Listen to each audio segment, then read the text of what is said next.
자, 이런 가운데서요. 여권 원로이죠. 유인태 전 국회 사무총장이 민주당 경선에 대해서 한마디를 했습니다.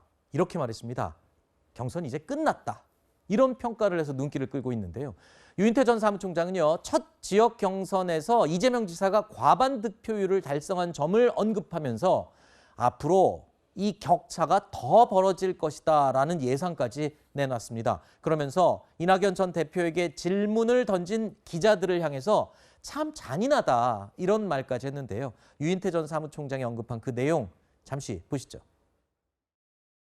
충청권에서 기대하신 만큼보다는 좀 저조하셨을 것 같은데 좀 어떠신가요? 겸허하게 받아들입니다.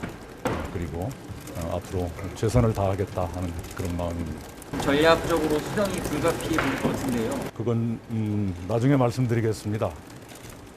메시지를 어떻게 할 것인가, 정책을 어떻게 할 것인가 검토를 해야죠.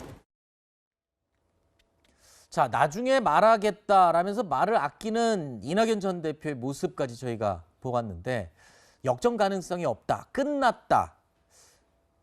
유인태 전 사무총장의 말 어떻게 이게 예상이고 본인의 분석이긴 하겠지만 이낙연 전 대표 입장에서 들 땐 굉장히 가슴 아픈 말일 수도 있겠어요. 실제로는 어떻게 보시는지요, 평론가께서는? 그게 참 잔인한 얘기죠. 네. 그러니까 유인태 전 사무총장 얘기가 더 잔인하게 느껴져요, 저는. 그 얘기가 오히려 더 잔인해요. 그렇죠. 기자들의 이낙연 전 질문보다. 대표는 이미 네. 끝났다. 이렇게 얘기하는 게 얼마나 잔인합니까? 네. 기자들은 물어야 되는 입장이니까 네. 묻는 거지만 참 쉽지는 않은 문제라고 생각해요. 근데 이낙연 전 대표 측 캠프에서 어떻게 움직였는지 보면 상황이 얼마나 심각하게 돌아가고 있는지를 아실 수 있을 것 같은데요. 어제 일정을 다 취소했죠. 오후. 그제부터 회의했대요. 네. 그러니까 그제, 어제 이틀 내내 회의했다고 합니다. 아하. 그러니까 과연 어떤 전략을 마련해야 이재명 지사를 앞설 수 있는가 이런 것에 관한 굉장한 내부적 고민이 있었던 것 같고요. 이제 그러면서 뭐 신경민 전 의원 얘기로는 내부적으로는 뭐 비장의 카드를 뭔가 준비하고 있는 중이다 이렇게 네. 또 얘기를 하긴 하던데요. 네. 그러니까 일반적으로 그 동안에 유지해왔던, 그러니까 취해왔던 태도들, 그러니까 전략들이 지금 먹히지 않았다고 하는 그렇죠. 아픈 자성도 있었던 것 같고요. 그럼 새롭게 그럼 지지율을 끌어올릴 수 있는 방법이 뭐냐? 결국은 1차 슈퍼위크 9월 10일 끝나고 난 다음에 그 다음에 이제 호남으로 넘어가거든요. 네. 호남에서 지금 진짜 지는 거라고 얘기해도 무방할 것 같아요. 또 호남에서 확실하게 좀 비슷한 정도의 어떤 지지율이 나와줘야 그 다음에 희망을 가질 수 있는데 만약에 충청권에서 나온 것처럼 네. 호남에서 더블 스코어가 나왔다. 아. 그럼 이번 경선 끝났다 이런 얘기 나올 수밖에 근데 없는 호남은 상황이에요. 또 이낙연 전 대표가 굉장히 그렇죠. 털을 닦아놓은 곳 아닙니까? 고향이 있기도 하고요. 그렇죠. 그리고 전남 지사까지 지냈기 때문에 네. 조직세는 만만치 않을 거라고 생각은 되는데 네. 호남은 그 어떤 지역보다도 전략적 투표를 하는 곳입니다. 그렇죠. 그러니까 충청권의 권리당원들도 전략적 투표를 했다고 하면 호남도 그럴 가능성이 있거든요.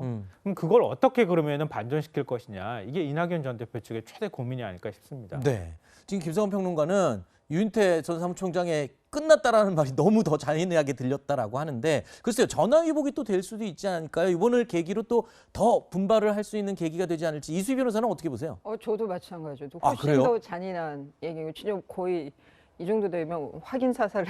아, 근데 저는 그 이낙연 대표 쪽에서 후보 쪽에서 지금까지 한 번도 뒤집은 적이 없었기 때문에 앞으로도 뾰족한 수가 있겠나라는 좀 생각을 하게 됩니다. 그리고 또 하나는 조직은 바람을 이길 수 없다라는 정치권의 명언이 있죠. 아하. 지금 이재명 후보의 경우에는 그 바람을 타고 있는 것 같아요. 그러면 말씀하신 대로 이제 빅3 중에 하나가 이 호남인데 호남의 조직표와 바람이 어떻게 결과가 나올지 거기에서 거의 판가름이 난다고 보일 것 같습니다. 알겠습니다.